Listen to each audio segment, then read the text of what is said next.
On olemas ka Vello Asi nimeline tudengite preemia, mida see aasta välja antakse ja see oleks ka nagu hea motivatsiooniks õppivale tudengile, et teda märgatakse, teda suunatakse ja annab ka väikseid vihjeid, et ta on õigel teel.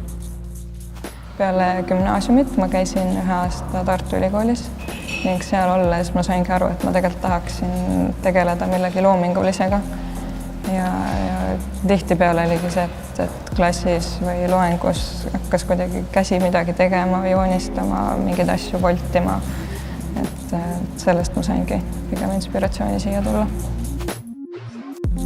Mind võlub sisearhitektuuri erialas rohkem see, et mul on võimalus võib-olla käia niisuguse avara pilguga ringi ning saada inspiratsiooni nii nendest kõikidest interjööridest, mis meid ümbritseb, nii loodusest, materjalidest, tekstuuridest ja seda siis jällegi oma töös rakendada.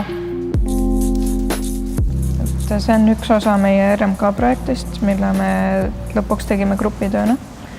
Meie lõppeesmärgiks oli luua inimestele keskkond, kus nad saavad mõnusasti oma õhtut või päeva viita ja kus neil on ka mugav tegelikult süüa teha ja jalga puhata peale pikka rännakut. Kui me alguses plaanisime võib-olla, et kui katsetada mingisuguseid tugevaid elemente seal, et kuhu diagonaale viia või et kuidas ta jäigana püsiks, siis kippus ära kaduma see lihtsuse joon seal. Et võib-olla oligi selle leidmine kõige raskem. Hetkel, kui ma ise tahaksin liikuda, on pigem lihtsus, aga kindlasti koolitööde puhul ma tunnen seda, et meile on antud see vabadus täiesti üle võlli keerata mõned asjad. Ja ma tunnen, et see aitab hetkel väga palju kaasa mu isiklikule arengule.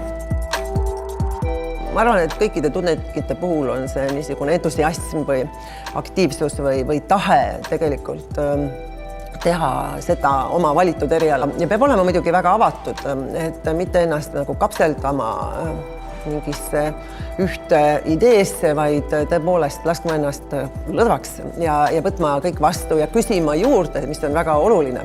Et mitte ainult leppima isegi sellega, mida sulle antakse, vaid alati küsima juurde.